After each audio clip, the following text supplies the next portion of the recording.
Hi everyone, welcome back. In this video, we'll see Miss Ito's life in 2018. If you haven't checked my previous videos, please check them first.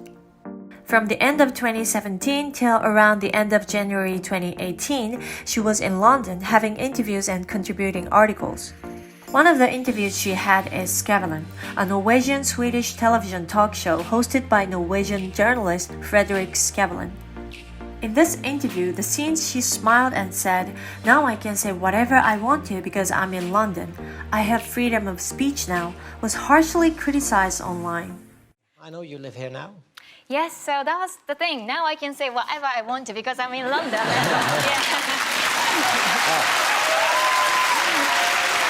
Really, that gave me voice to speak because now I don't feel very fear to go back to Japan, which I'm now heading off right now, so finger crossed. But that was great things for me that I had a place to come and be, I have freedom of speech now, and yeah, it feels great. And if she didn't have the freedom of speech, how could she publish her book and held not only one but two press conferences in Japan? On January 30th, she attended the Japanese parliament to hear the opposition party ask questions to the prime minister. I didn't explain so much about the political side of this issue until now, but since she went public for the first time in May 2017, there are many voices that she's used by the members of the opposition to take down the Abe administration. One, because Mr. Yamaguchi is a political journalist who is said to have close ties to Prime Minister Shinzo Abe. He wrote 2 books about Prime Minister Abe, including his biography. And 2, because one of Miss Ito's 6 lawyers, Yoko Nishihiro, works in a law firm of a member of the Democratic Party. In fact, after Miss Ito's Black Box was published, several members of the opposition parties gathered and formed the bipartisan group to examine the issue of suspension of execution of the arrest warrant for the quasi-rape case. They held 4 hearings with the National Police Agency and the Ministry of Justice, in which Miss Ito herself attended once on January 30th, 2018, and gained nothing except the fact that the arrest won't take place sometimes regardless or whether with or without an arrest warrant or the timing of execution. The opposition members asked questions to Prime Minister Abe at the Diet too, but were refused with the comment of, "Do not ask questions based on weekly magazine reports." On February 23rd, Ms. Ito spoke at an event of Human Rights Now in Tokyo.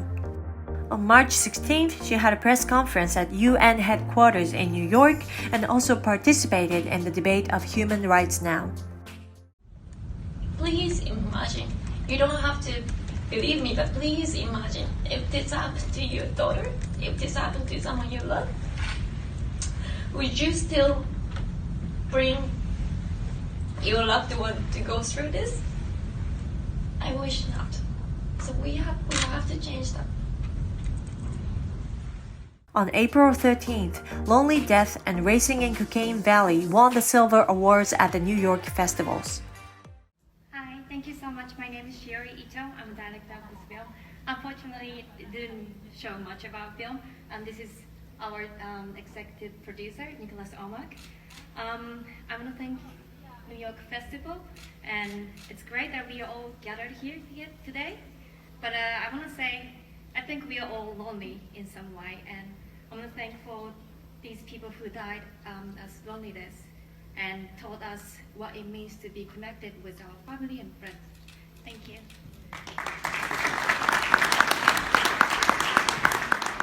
Ms. Ito has made a brilliant achievement to win the Silver Prize for both the first documentary work as a director and the first documentary work as a camera person. But could something like that really happen in real life? She must have never been involved in any documentary production, let alone in charge of photography. Except for the documentary of Rohingya refugees she mentioned once, but I couldn't find any information whether it was taking shape, who she was working with, or what title she was working in. And more ironically, Mr. Almak, who had provided documentary works to various media for about 8 years from 2008 to 2016 until he met Ms. Ito, hadn't won any award except for a Webby Award, a pay-to-enter policy internet-oriented awards in 2014. At the Asian TV Awards that he was accompanied by Miss Ito in 2015, he was only nominated. However, as soon as he made 2 documentaries with a rookie filmmaker with no career named Shiori Ito, both of them won the Silver Award at the New York festivals. I think this mysterious phenomenon can be explained by these 2 words: United Nations. The New York Festivals is a contest partnered by the United Nations. Miss Ito had a press conference at the UN headquarters in New York only 1 month before the ceremony was held. It's not hard to imagine that her winning these awards was the result of some kind of influence. And as I mentioned before, journalist Kiyoshi Shimizu made the last tweet about Miss Ito on April 14, 2018. He was consulted by her through a personal route in 2015, and after the press conference in 2017, he frequently tweeted to support Miss Ito. But since April 14th, he hasn't tweeted regarding Miss Ito. Even when she won the civil case, he completely ignored it. There's gotta be something to that. On April 18th, Ms. Ito shared on Facebook the Change.org link for the petition for the Ministry of Finance to retreat the method of investigating that requires the female victim to disclose her name, and she posted from Bogota. This is a petition for signatures related to the scandal that the then Vice Minister of Finance sexually harassed a female journalist. Note that the location says Bogota, Colombia. She does this sometimes, adding the location although the content of the post has nothing to do with it. And she does this only when she's overseas. She never does it from somewhere in Japan. In her book, and on her public profile page on a private lodging website, and in her blog back in 2013 too, she doesn't miss the chance to say how many countries she has traveled to. To me, sorry, but it seems so shallow to brag about the numbers of the countries you've been.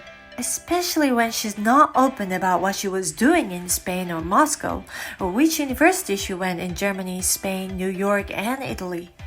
Ms. Ito interviewed FARC, Revolutionary Armed Forces of Colombia, in Bogota in April of the previous year, and seems to have interviewed them again in Colombia after the New York Festival ceremony in Las Vegas. Later, the coverage article with a short video came out on Yahoo News, and the credit for video production is Yuta Okamura. Yuta Okamura is a man who is currently supporting Ms. Ito professionally and privately, but not officially. I would like to introduce him briefly here. Yuta Okamura, born in Yamaguchi Prefecture, Japan in 1987 or 1988. He studied directing at the University of Southern California, majoring cinematic arts, earning his BA degree in 2012. He has directed numbers of branded contents, TV shows, and music videos in Los Angeles, Tokyo, and around the world. In 2018, when he presumably met Ms. Ito, he moved back and forth between his hometown of LA and Japan, working as a director or an editor, appearing at the awards ceremony of a documentary he had participated in. However, as soon as he started to work with Ms. Ito, he shows his complete devotion towards her as if he had left his own life behind. Let's move on. On May 3rd, Ms. Ito went to Ghana to report World Press Freedom Day of UNESCO. Then, around May 21st to 30th, she flew to Sierra Leone to interview girls who were raped during school closure due to Ebola. On May 27th to 28th, Mr. Okamura posted photos taken in Setagaya Park and Yoyogi Park on Instagram. Before this, he was working and posting photos in the US. June 9th, Ms. Ito attended the Human Rights Now Symposium at Senshu University, Tokyo. On the same day, Mr. Okamura posted photos that were taken at Kamimeguro Hikawa Shrine. Hikawa Shrine, Setagaya Park, and the Nakanohashi Bridge that appeared in the Korean interview video shot in January 2018 are all in a walking distance to each other. It is speculated that Mr. Okamura was staying at Ms. Ito's home. On June 26th, Ms. Ito appeared on the BBC program Victoria Derbyshire. Mr. Okamura retweeted the video of Ms. Ito on his Twitter. June 28th, the documentary about Ms. Ito, Japan's Secret Shame, was broadcasted on BBC Two. June 30th, Mr. Okamura posted the link of Japan's Secret Shame on his Facebook page. On July 16th, Ms. Ito attended an event of Meeting Miss Shiori in London. July 27th, Mr. Okamura posted on his Instagram saying he was able to take photos in Morocco due to flight delay. He was in Japan in May, but in July he transferred in Morocco on his way to Washington, D.C. So the flight was probably from Europe, can be from London. July 30th, she posted on Facebook from London. August 17th, Mr. Okamura was in LA for Holly Short Film Festival. Late August or early September, Ms. Ito booked Sedona Camp in Arizona on a private lodging website. The host's review says, "Interesting, smart, and creative filmmakers. It was fun to talk shop. I hope to see their film one day." Presumably, she went with Mr. Okamura. At a press conference after the civil trial in December 2019, Ms. Ito described this trip to Arizona as follows. 私も自分自身が被害者になるまで分かっていなかったことなんですけれども、いろんなフラッシュバックが日常にあるんですよね。で、去年アメリカのアリゾナでハイキングをしていた時にフラッシュバックが起こったんです。で、そこは何にもフラッシュバックの要素がない、トリガーになるものがない場所でそうなった時にものすごくショックだったんですね。こんなところにまで来るんだと。Even when she and her boyfriend Mr. Okamura came to such a great nature in Arizona, she said she had a flashback of the time when she was raped in a hotel in Tokyo. From the review written by Ms. Ito, I can only see that two people had a wonderful time in the great outdoors in Arizona. September 12th, Ms. Ito was interviewed by Asahi Shimbun newspaper in Tokyo. On the same day, she announced on Facebook that FARC coverage in Colombia came out as an article on Yahoo News. She went to Colombia to interview for the FARC twice, April 2017 and April 2018. But it didn't come out until she met Mr. Okamura, who made a short 2.5-minute video from the footage she took in Colombia for her, along with a rather short article. Who paid for the expense for the coverage? On September 26th, Ms. Ito attended at the second Asia-Pacific Summit on Gender-Based Violence held in Taipei, Taiwan. On October 6th, she gave a speech at Uncovering Asia, the third Asian Investigative Journalism Conference held in South Korea. On October 9th, she was interviewed by Hungarian newspaper. In the article, she says the previous day she visited House of Sharing, a nurse home for living comfort women in Seoul, with the president of the Comfort Women Support Group, Seed of Hope Fund, Ms. Yan Jinja, who later launched the support group for Ms. Ito, opened the black box the following year. I'll follow up more about the connection between Ms. Ito and the Comfort Women Support Groups in the next video. On October 12th, Ms. Ito participated in the Japan Women's Conference to discuss solutions to issues for the realization of gender equality society in Kanazawa, Japan. On October 19th, she made an appearance on a BBC radio program. On November 3rd, she participated in a Me Too symposium in Tokyo. On November 16th, Mr. Okamura posted on Instagram a photo from a convention center near Tokyo. One of his friends asked, "Are you in Japan?" Then he replied, "I'm staying in Japan until the end of December." November 19th to 21st, at World Forum for Democracy held at the European Council, Ms. Ito gave a speech. On December 26th, she posted on Facebook about Ryuichi Hirokawa of Days Japan. Since many of you probably aren't familiar with it, I'll introduce the summary of the sexual and power harassment issue of human rights photojournalist Ryuichi Hirokawa. In December 2018, Weekly Bunshin reported that Mr. Hirokawa was suspected of forcing sexual acts on several women. Mr. Hirokawa calls women into the hotel under the name of teaching photography and performed sexual acts with them.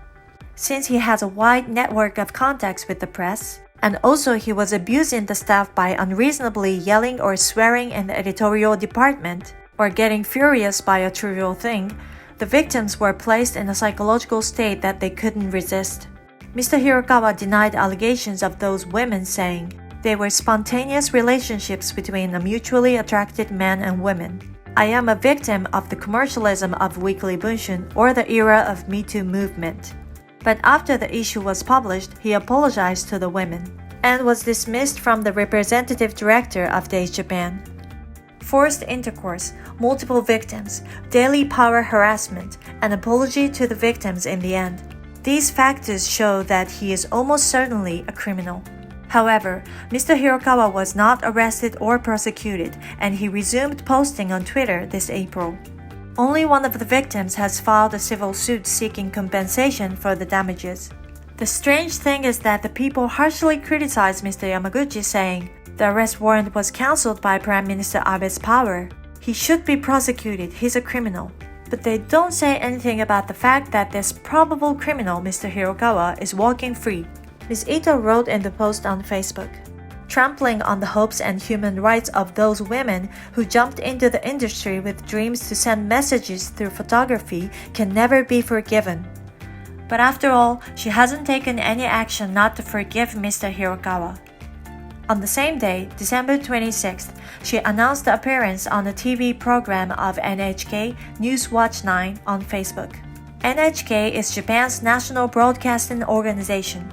The National Broadcasting Organization broadcasted a program of a self-proclaimed rape victim who was still in a civil dispute with a guy whose charges were dropped by the prosecutor. This situation still goes on till now. Mr. Yamaguchi appealed to the court, so she's still in a legal dispute. Yet in TV and radio programs or in the columns she writes regularly in the magazine or online media, she keeps talking about her experience as a rape victim. On the other hand, Mr. Yamaguchi has lost most of the media exposure. Lately, he only appears on his fellow journalists' YouTube videos. In this NHK News Watch 9, she mentioned suicide. But it wasn't until 2018 that Ms. Ito began to say that she had written a will. The very first mention was in an interview with Elle in Paris in January 2018. She said, "I wrote a will before the press conference." And then in an interview with GQ magazine in Tokyo in April 2018, she said, "I wrote one before the press conference, one after the conference, and one before publishing Black Box." The number of wills has increased to 3. However, in the book Black Box, there is no mention of writing a will.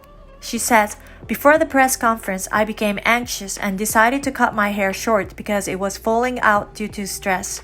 I even thought of shaving my head. And after the press conference, I was exposed to criticism on the internet. I fainted and went to the hospital. I couldn't eat solid food for about 10 days and I wanted to end it as it was."